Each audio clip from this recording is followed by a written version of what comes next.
साथियों सभी को जय हिंद। तो आज हम लोग बाल विकास एवं शिक्षा शास्त्र की क्लास करने वाले हैं। इस क्लास में 30 क्वेश्चन होंगे और यह 30 क्वेश्चन पीवाई की क्वेश्चन है जो कि पिछले एग्जामों में आ चुके हैं, चाहे वो आपका सीटेट हो, चाहे यूपी टेट हो, चाहे वो रीट हो, यानी सभी में यह क्वेश्चन पूछे जा चुके हैं। तो आज हम इन्हीं क्वेश्चनों की प्रैक्टिस करने वाले हैं। तो चलिए शुरू करते हैं ये क्लास। चैनल पे जो नए जुड़े हैं चैनल को सब्सक्राइब कर लें और बेल आइकन को प्रेस कर दें और वीडियो को लाइक कर सकते हैं अगर इच्छा है तो। बाकी पहला क्वेश्चन देखते हैं देर न करते हुए।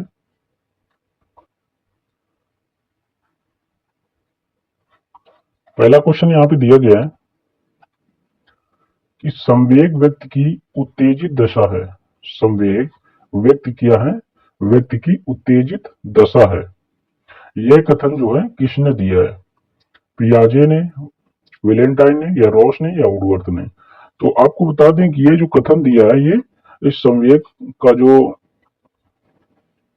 संवेग शब्द है इसका जो कथन दिया है वो वुडवर्थ जी ने दिया है इसको, क्योंकि यह संवेग जो शब्द है ये एक अंग्रेजी शब्द है। इमोशन बोलते हैं इसको, इमोशन, ठीक है, जिसकी उत्पत्ति ईमोवेयर से हुई है। ईमोवेयर से हुई है, इसकी उत्पत्ति ईमोवेयर से हुई है, जिसका अर्थ उत्तेजित होना होता है। क्या होता है?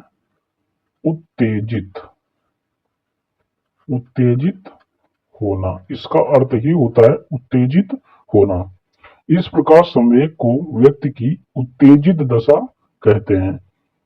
इस दशा में हमारा बाह्य व आंतरिक व्यवहार बदल जाता है और वुडवर्थ के अनुसार संवेग व्यक्ति की उत्तेजित दशा है।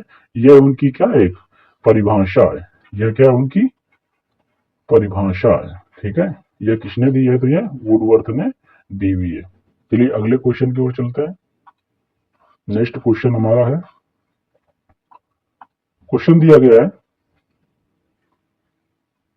शैक्षिक विकास में मूल्यांकन का अर्थ क्या है? शैक्षिक विकास में मूल्यांकन का अर्थ क्या है? छात्रों की प्रगति का आकलन करना, कक्षा अभिलेखों का मूल्यांकन करना, कार्य निष्पादन का मूल्यांकन करना, या ज्ञान क्षमता का मूल्यांकन करना। तो यहाँ पे जो शैक्षिक विकास से मतलब है इसका मतलब होता है ज्ञान क्षमता का मूल्यांकन। ज्ञान क्षमता का मूल्यांकन। बात करते हैं शैक्षिक विकास में मूल्यांकन वह स्थिति होती है जहां पर बालकों की निष्पक्ष उनके द्वारा उत्तेजित ज्ञान तथा कौशल की मात्रा का पता लगाया जाता है तथा उनको इस स्थिति में मूल्यांकन किसी वस्तु के मूल्य को निर्धारित करने के लिए किया जाता है और उसी की ओर संकेत करता है। उसी की ओर क्या करता है? संकेत करता है। तो यह किसकी ओर? ज्ञान का, यानी ज्ञान क्षमता का मूल्यांकन करना इसका अर्थ होता है। चलिए अगले क्वेश्चन की ओर चलते हैं।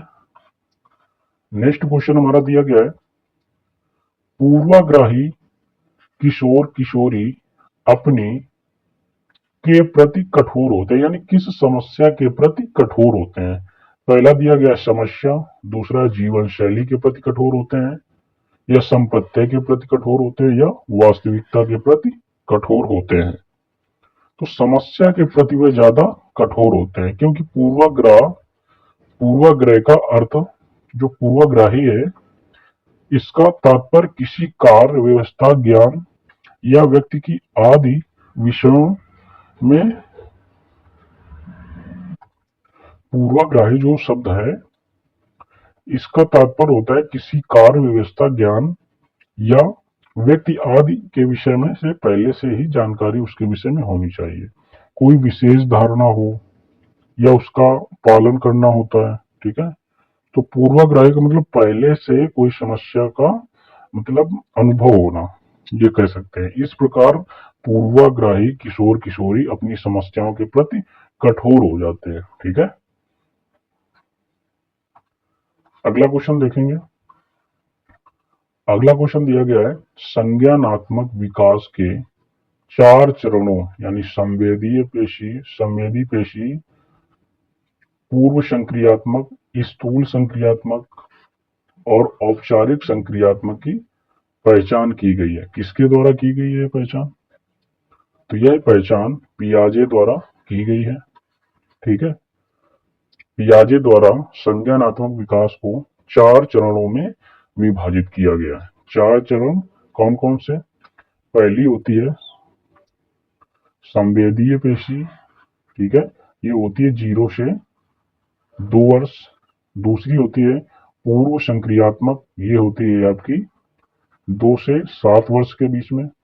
और ये जो स्थूल संक्रियात्मक या मूर्त संक्रियात्मक इसको बोल देते हैं। ठीक है, तो यह होती है आपकी 7 से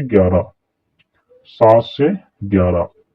और एक होती औपचारिक संक्रियात्मक, तो यह हो जाती है 11 से 15 वर्ष के बीच की। ठीक है, अगला क्वेश्चन देखेंगे। यहाँ पे अगला क्वेश्चन दिया गया है,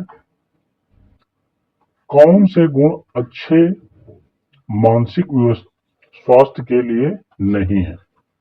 कौन से गुण अच्छे मानसिक स्वास्थ्य के लिए नहीं है? पहला है नियमित जीवन, दूसरा संवेगात्मक परिपक्वता, बी पार्ट है आत्मविश्वास या सहनशीलता, सी पार्ट है बहुत विनीत स्वयं में सीमित, डी पार्ट है वास्तविकता की स्वीकृति या स्व मूल्यांकन की योग्यता।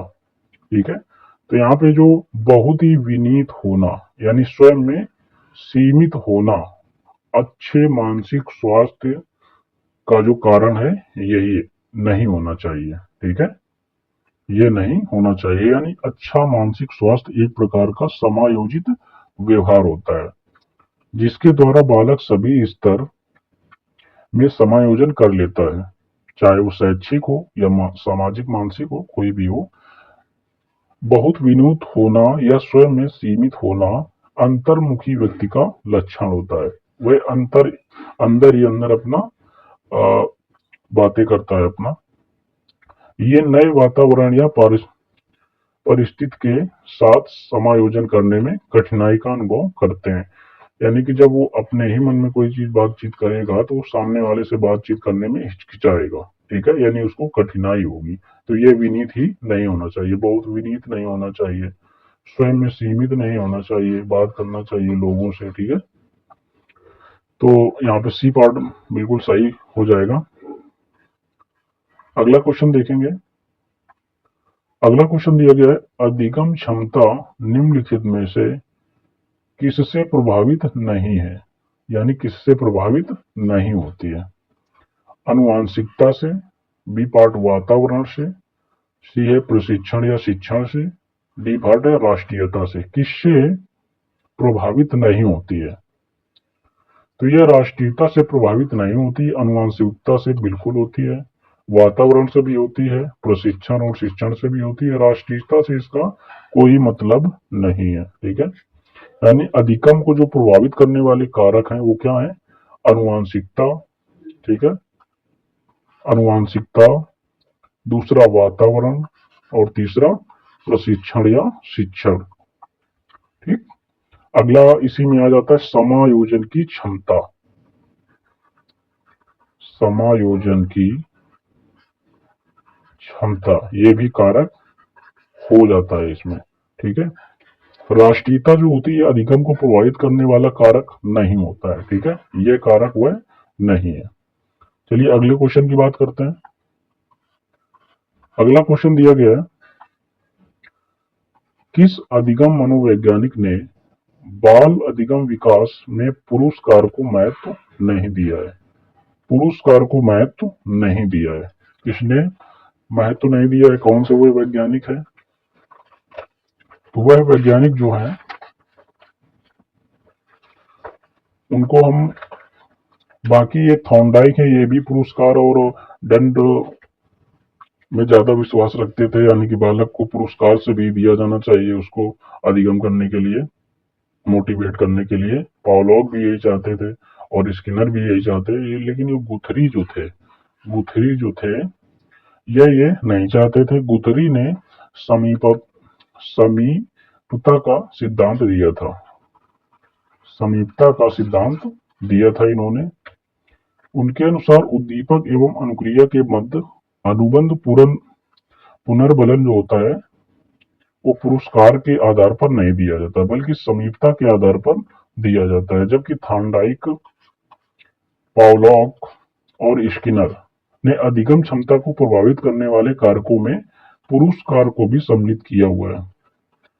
पुरस्कार को भी सम्मिलित किया हुआ है, जो एक महत्वपूर्ण कारक माना जाता है। चलिए अगले क्वेश्चन की ओर चलते हैं। अगला क्वेश्चन दिया गया है, निम्नलिखित में से किसी एक से शिशु के अधिगम को सहायता नहीं मिलती है। किससे शिशु को अधिगम में सहायता नहीं मिलती है? अनुकरण से, या अभिप्रेरणा से, या स्कूल का बस्ता, या पुरस्कार। भाई बालक होगा अगर तो वह अनुकरण करके ही सीखता है। पहली बात तो वह क्या करेगा? अनुकरण करेगा और सीखेगा। उसको मोटिवेट करेंगे। मोटिवेट किसी भी प्रकार से दिया जा सकता है, कहानी सुनाकर या उसको कोई वस्तु देकर या पुरस्कार देकर, डांट कर, ठीक है।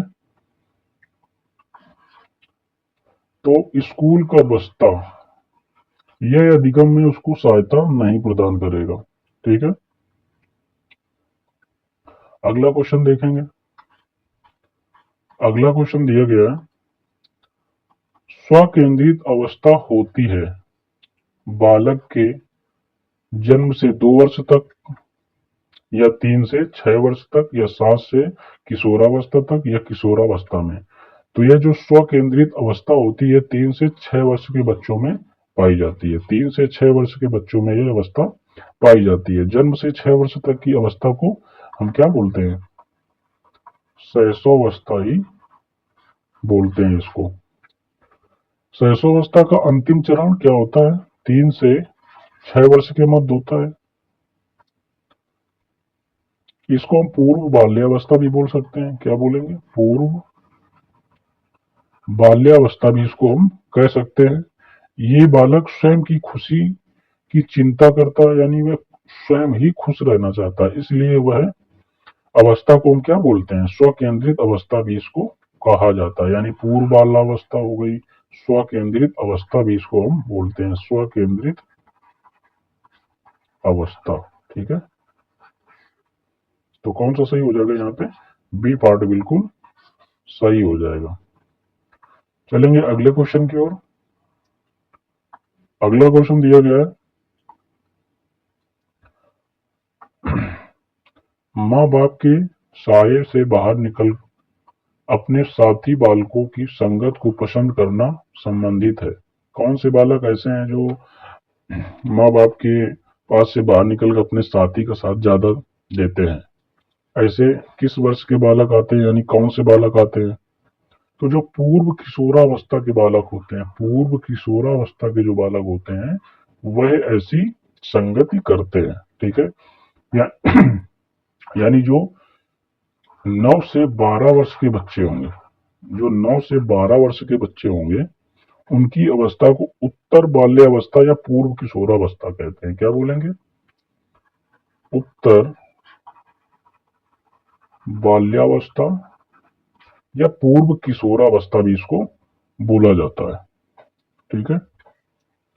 इस आयु वर्ग के बालक अपने साथियों की संगत तथा उनके साथ रहना अधिक पसंद करते हैं, इसलिए वह अपने माता पिता के साय से बाहर निकलना चाहते हैं, ठीक है। यानी कि अपने मित्रता करना चाहते हैं, और मित्रता ऐसी घनिष्ठ करना चाहते हैं कि उनके ही पास रहना चाहते हैं, वो उनके पास खेलना चाहेंगे, उनके प्रति ज्यादा लायबिलिटी दिखाते हैं। अगला क्वेश्चन दिया गया है, मानसिक परिपक्वता की ऊंचाइयों को छूने के लिए प्रयत्नरत रहना संबंधित है। किससे संबंधित है? किशोरावस्था से, प्रौढ़ावस्था से या पूर्व बाल्यावस्था से या उत्तर बाल्यावस्था से। तो यहाँ पे जो किशोरावस्था से बालक जो है मानसिक परिपक्वता की ऊंचाइयों को छूने के लिए प्रयत्नशील रहता है। यानी किशोरावस्था वह अवस्था होती है जिसमें बालक को नई समस्याओं एवं संवेगों का सामना करना पड़ता है। इस अवस्था में समस्याओं को हल करने के लिए परिपक्वता की ओर उन्मुख होना पड़ता है तथा मानसिक परिपक्वता के शिखर पर पहुंचने का प्रयत्न भी करता है, उसे हम संतुष्टि का अनुभव हो सके इसलिए वह ऐसा करते हैं। ठीक है, तो कौन सा सही हो जाएगा? पहला ऑप्शन यहाँ पे बिल्कुल सही हो जाएगा। अगला क्वेश्चन देखेंगे। अगला क्वेश्चन है सीखने का प्राथमिक मूलभूत नियम संबंधित है। किससे संबंधित है? अभ्यास, कार्य से या परिणाम की अपेक्षा से, प्रशंसा से या तत्परता से। तो किससे संबंधित है? तत्परता से। यानी जब तक बालक तत्पर नहीं होगा, वह मोटिवेट नहीं होगा, वह चीज करने के लिए उत्सुक नहीं होगा, ठीक है, तब तक ऐसा नहीं हो सकता। यानी सीखने का प्राथमिक मूलभूत जो नियम होता है वो तत्परता से संबंधित होता है। यह किसने दिया था? यह थॉर्नडाइक ने यह नियम दिया था, थॉर्नडाइक, ठीक है, के अनुसार सीखने के 3 नियम बताए थे उन्होंने। कितने नियम बताए थे? 3 नियम बताए थे। पहला जो नियम था वह तत्परता का नियम था। दूसरा जो नियम था वह प्रभाव का नियम था, प्रभाव का नियम। तीसरा जो नियम था वह अभ्यास का नियम था, अभ्यास का नियम। यह नियम थॉर्नडाइक ने दिए थे। जिसमें तत्परता का नियम वह नियम है कि जब तक बालक तत्पर नहीं होगा किसी कार्य को करने के लिए, तब तक वह उसमें प्रभाव नहीं डाल सकता है और अभ्यास नहीं कर सकता। यानी उसको पहले तत्पर होना चाहिए, उत्सुक होना चाहिए, ठीक है। तो यहाँ पे डी पार्ट बिल्कुल सही होने वाला है। अगला क्वेश्चन देखेंगे। यहाँ पे अगला क्वेश्चन दिया गया है सीखने की प्रक्रिया को प्रभावित करने के कारक हैं। कौन कौन से कारक हैं? अनुकरण, प्रशंसा या निंदा या प्रतियोगिता, ठीक है। तो यहाँ पे ये सभी कारक इसमें आ जाएंगे। अनुकरण भी होता है, प्रतियोगिता भी होती है और प्रशंसा भी होती है। अगला क्वेश्चन देखेंगे। अगला क्वेश्चन दिया गया है बालकों के सीखने में प्रेरणा को किस रूप में उपयोगी माना जाता है? किस रूप में उपयोगी माना जाता है? बालक की व्यक्तिकता का आदर करना या पुरस्कार एवं दंड या प्रशंसा एवं भत्सना या उपरोक्त सभी। तो यहाँ पे उपरोक्त सभी बिल्कुल सही हो जाएगा, ठीक है। अगला क्वेश्चन देखेंगे। अगला क्वेश्चन दिया गया है कक्षा में विद्यार्थियों को अधिगम के लिए प्रेरित करना किस युक्ति का अनुप्रयोग आप नहीं करते हैं? छात्रों में स्वस्थ प्रतिस्पर्धा स्थापित करना या उन्हें आत्मगौरव की अनुभूति कराना या उनकी अत्यधिक प्रशंसा करना, या गतिविधि आधारित शिक्षण अधिगम विधियों का अनुप्रयोग करना। तो यहाँ पे कौन सा सही हो जाएगा? यहाँ पे आपका उनकी अत्यधिक प्रशंसा करना, यही नहीं करना चाहिए। अत्यधिक प्रशंसा उनकी नहीं करना चाहिए। यानी कि छात्रों की अत्यधिक प्रशंसा करना उन्हें अधिगम के लिए प्रेरित करने की उपयुक्त विधि नहीं है, क्योंकि इससे बालक में अहम की भावना आ जाएगी, यानी उसको ईगो आ जाएगा, ठीक है, तथा वह अपने ज्ञान की अभिवृद्धि के लिए प्रयास नहीं करेगा। अतः वह अधिगम यानी अधिगम शिक्षण से वह उन्मुख हो जाएगा। तो ये क्लास आपको कैसी लगी? अगर अच्छी लगी हो तो एक लाइक तो बनता है। चैनल पे जो नए जुड़े हैं वो चैनल को सब्सक्राइब कर लें। मिलेंगे नेक्स्ट क्लास में इसका अगला पार्ट लेकर। तब तक के लिए जय हिंद,